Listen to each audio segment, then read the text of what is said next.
Fala pessoal, boa noite. Acabou de sair o gabarito preliminar da prova do concurso da GCM de Coelho Neto aplicado ontem, dia 4 de 5 de 2025. Vamos responder aqui as questões desse gabarito, já observando, já dessa prova, melhor dizendo, já observando as possíveis questões com possibilidade de nós entrarmos com recurso, tá? Então vamos lá, sem muita demora.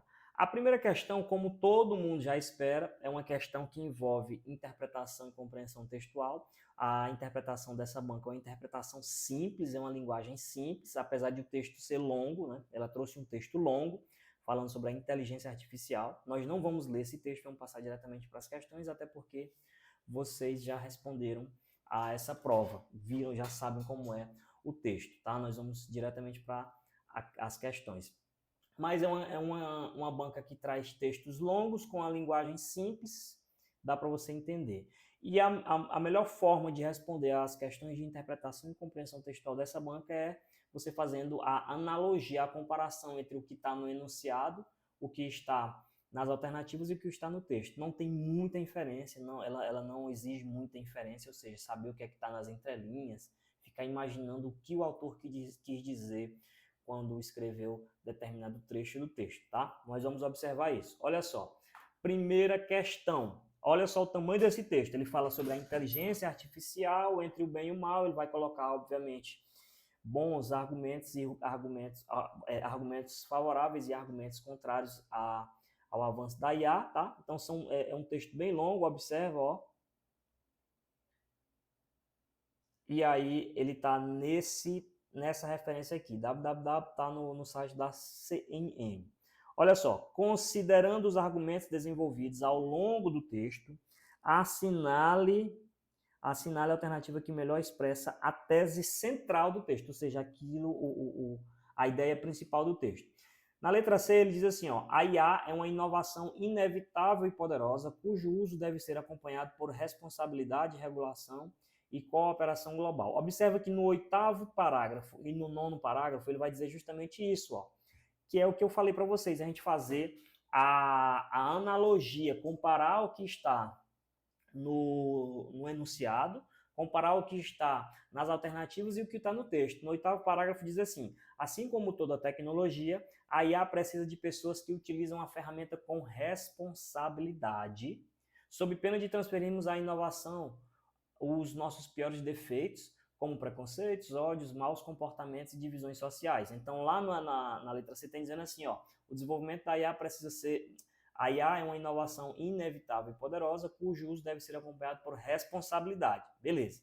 Aí no 9º parágrafo está dizendo assim, ó, precisamos de uma regulação que garanta transparência e fiscalização, sem necessariamente impedir o inevitável, a sua aplicação e aperfeiçoamento, já que estamos em um mundo cada vez mais com cada vez mais acesso a conhecimento e informação online. É justamente o que está resumido na letra C. Ó.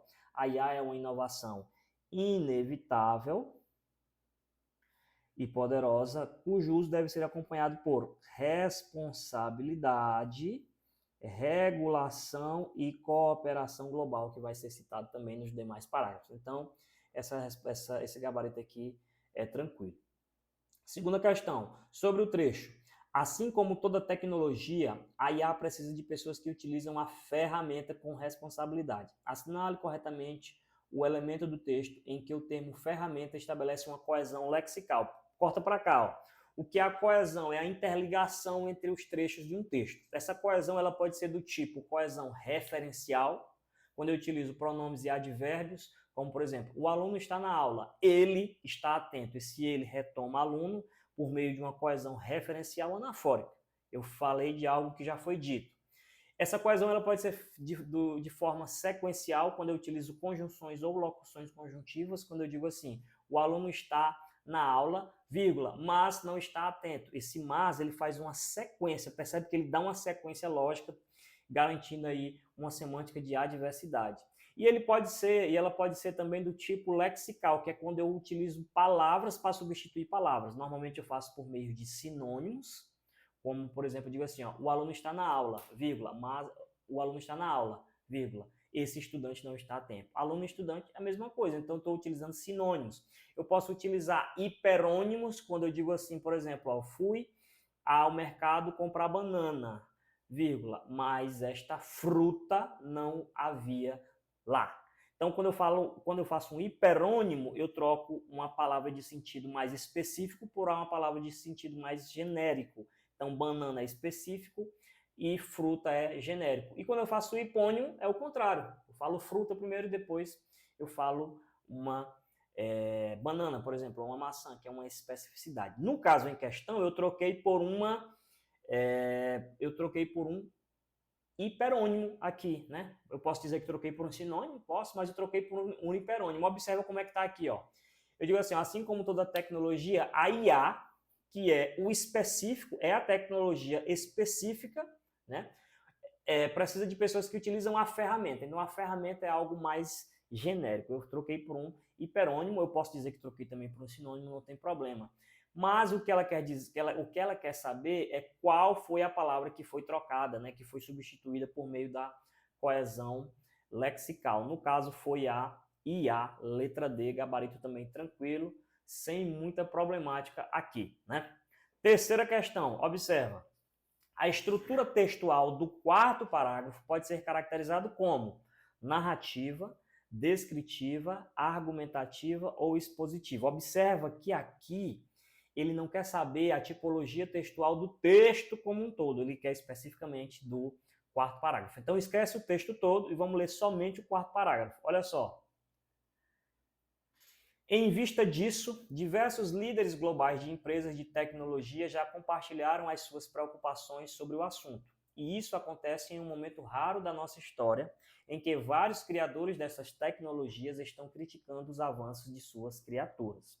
O mais recente movimento nesse sentido reuniu 350 executivos. Então, normalmente, quando eu tenho um texto do tipo expositivo, ele vem com muitas informações, com dados, com números, que é o caso aqui em questão.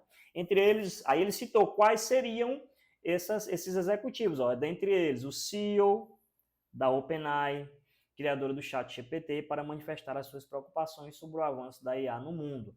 Aí a carta que esse grupo produziu dizia o seguinte: mitigar o risco de extinção pela IA deve ser uma prioridade global, ao lado de outros riscos em escala social ampla, como pandemias e guerra nuclear, afirmou a carta ao grupo.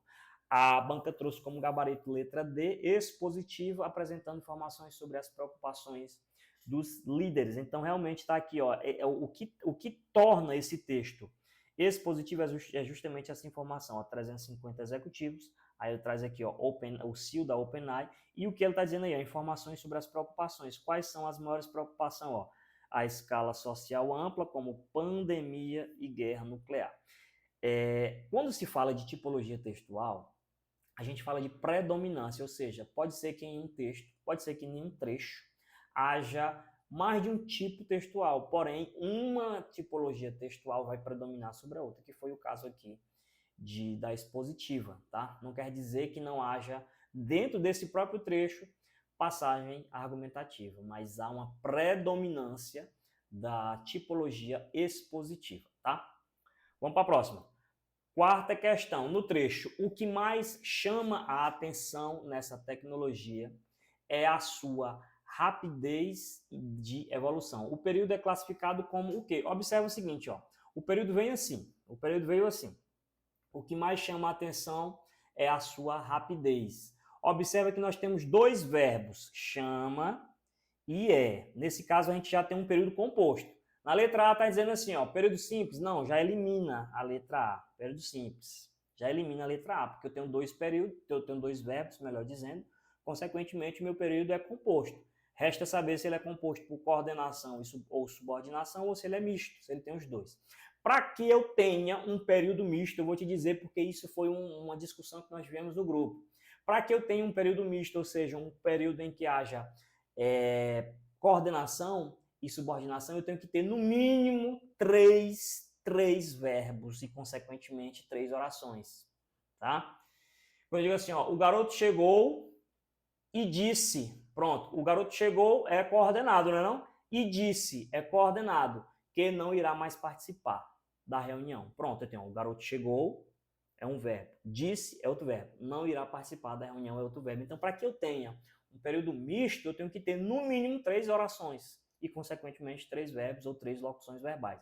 Já dá para a gente eliminar também a letra D. Aí resta saber se ele é composto por coordenação ou subordinação. Observa se essas orações elas são isoláveis ou não. Vamos ver aqui, ó.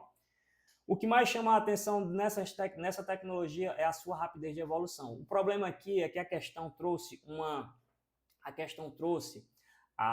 na ordem inversa. Vamos colocar na ordem direta, ó.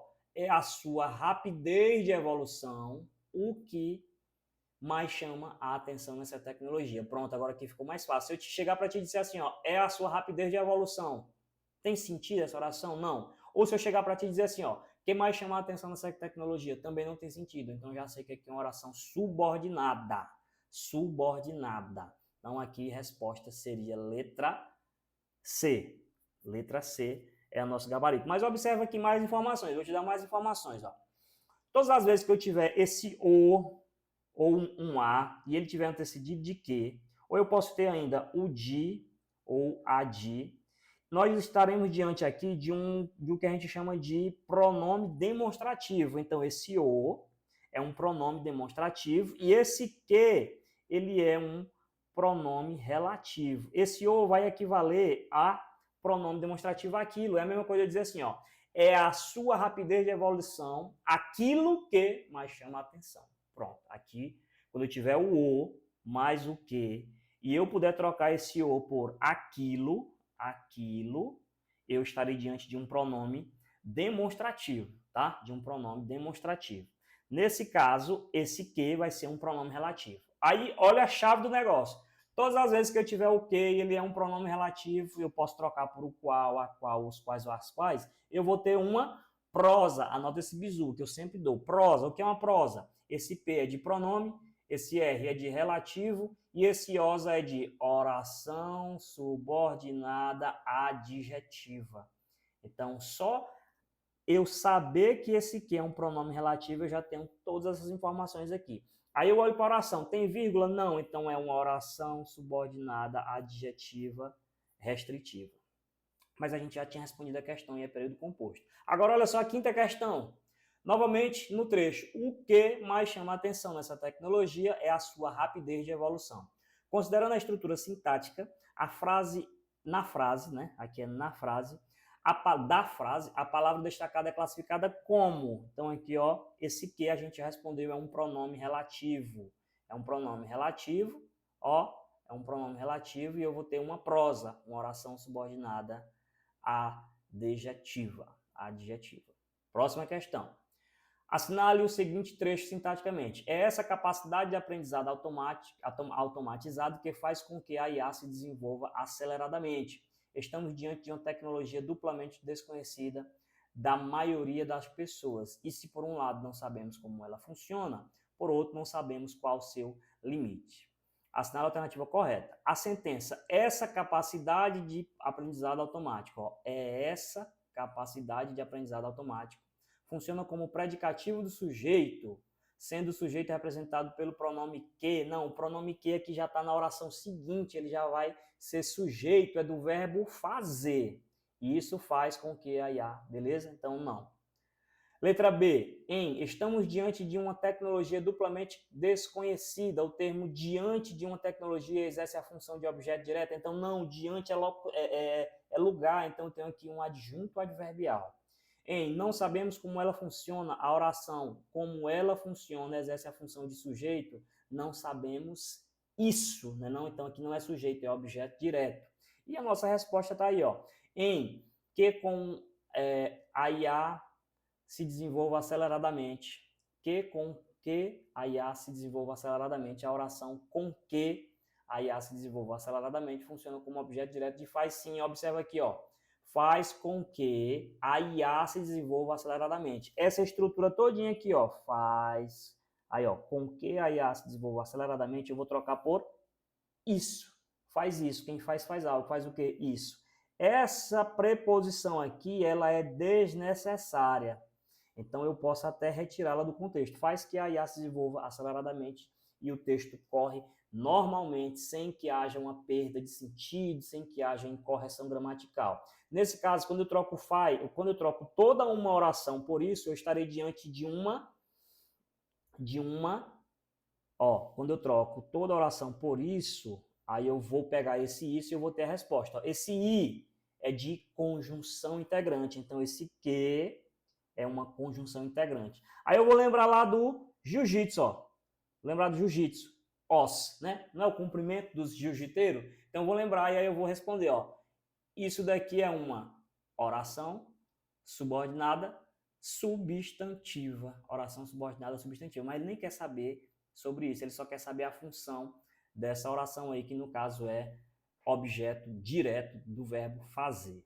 Tranquilo, gabarito até aqui, tranquilo, sem muito problema. Sétima questão. No trecho, se você não costuma consumir carne, por exemplo, a IA não deve lhe apresentar, não deve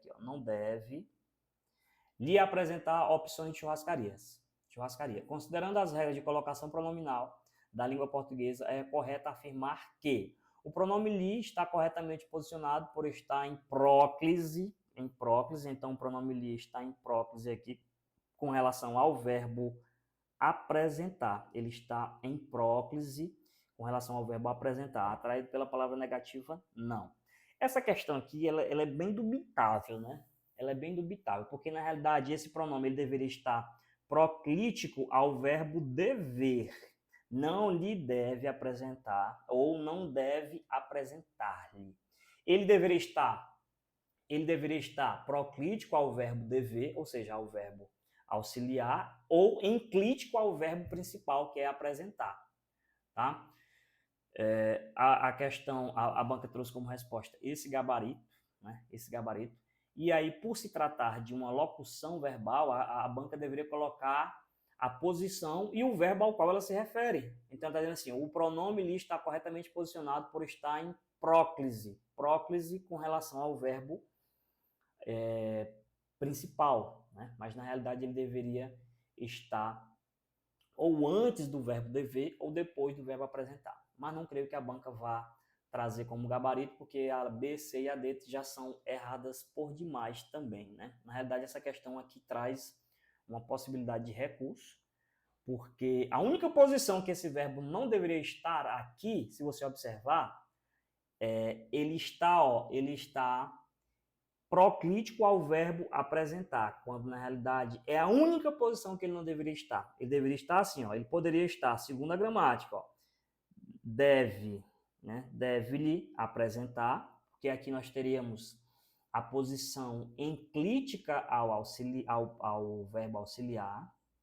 Ele poderia estar aqui, ó, não lhe deve apresentar, proclítica auxiliar, ou não deve apresentar-lhe. A única posição errada aqui é justamente essa que foi o que a banca trouxe. Mas não deve tratar, eu acho que ela não deve trazer como mudança de gabarito ou anulada. Essa questão, na verdade, ela está sem resposta.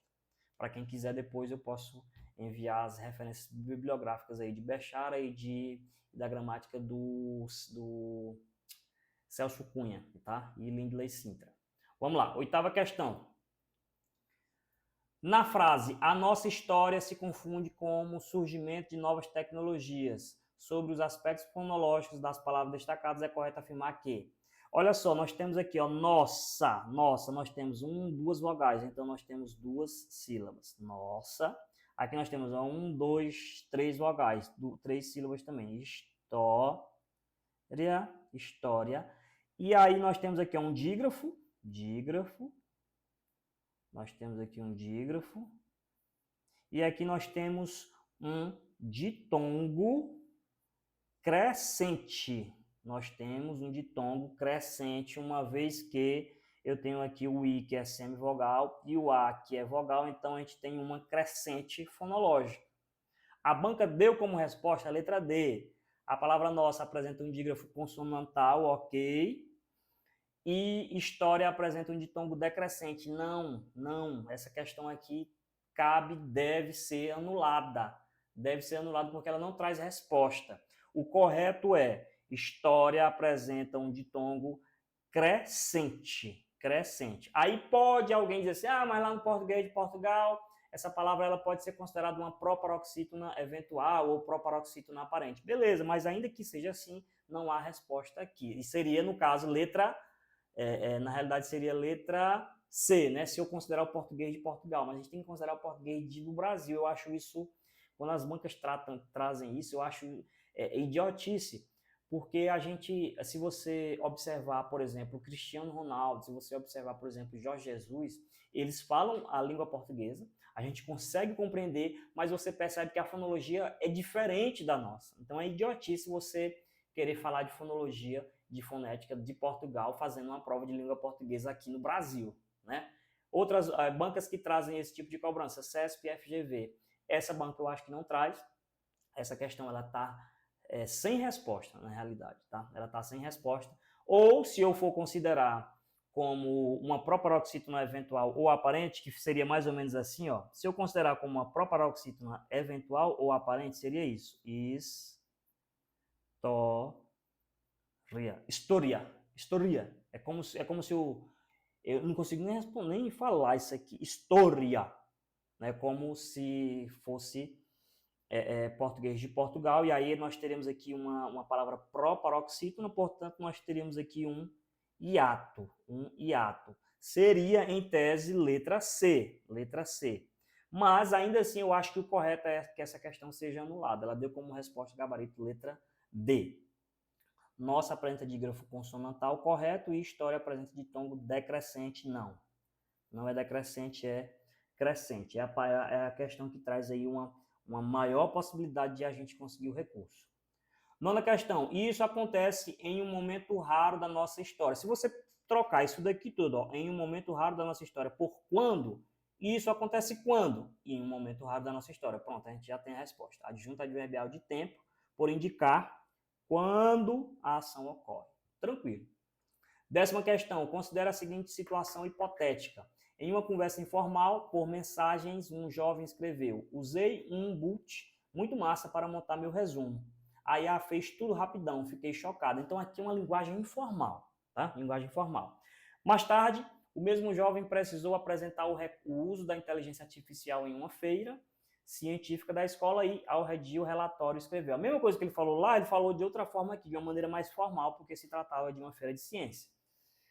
Utilizei uma ferramenta de inteligência artificial, né? Utilizei uma ferramenta de inteligência artificial para gerar um resumo de forma rápida e eficiente. Percebam que aqui, como houve uma mudança de cenário, uma mudança de contexto, ele adaptou a linguagem. Ele já não fala como se estivesse falando com um brother dele, como um companheiro dele, tá? Então, utilizei uma ferramenta de inteligência artificial para gerar um resumo.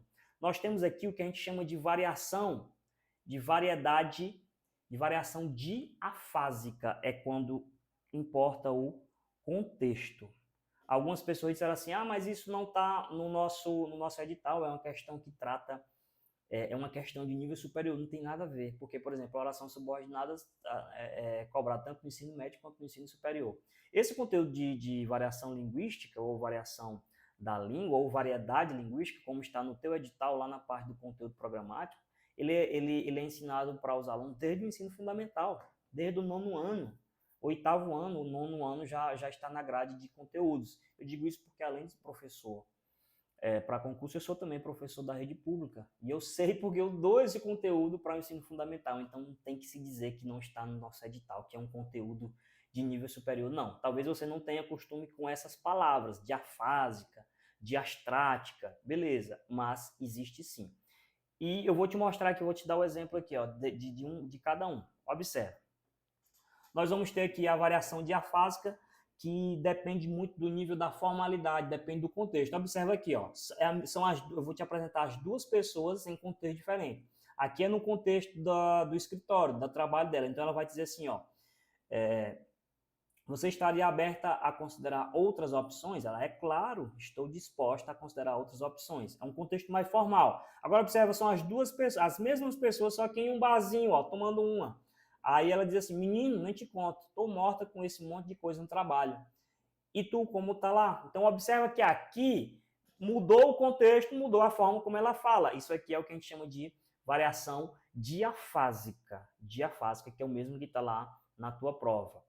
Olha o outro, a diastrática, ela tem a ver com o grupo social, com a tua classe social, o nível de escolaridade que você tem, a sua profissão. Então aqui nós temos aqui, ó, por exemplo, olha os dois aqui, ó. Aqui é um cidadão em tese com um nível de escolaridade menor e aqui é um universitário, ó. Ô, mano, você viu que vai ter jogo hoje? Tô doido para colar no bar com a rapaziada.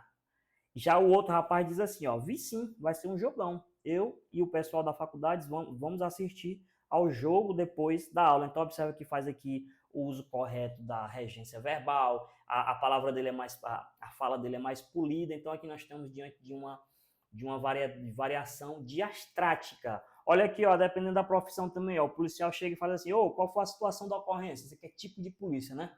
Aí o cara vai dizer, ih, rapaz, a treta foi feia, doutor. Tipo de vagabundo, né? Vagabundo normalmente fala assim. Aí nós vamos ter a variação diatópica ou geográfica, que tem a ver com a região do falante. Aqui é você colocar um piauiense para falar com um gaúcho, por exemplo.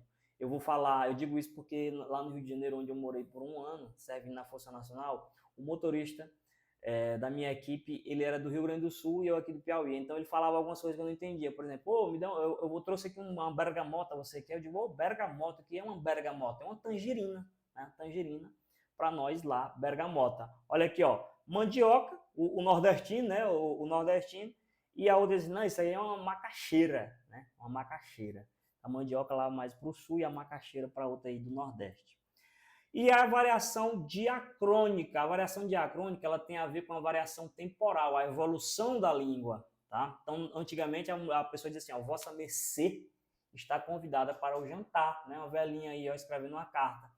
Aí a outra mandando no WhatsApp, você está convidada para o jantar. Então, o você, ele evoluiu com o passar do tempo para vós mercê, depois você, hoje você, e daqui um dia você vai dizer, não, só daqui um dia vai ser só que é a evolução diacrônica, a variação diacrônica.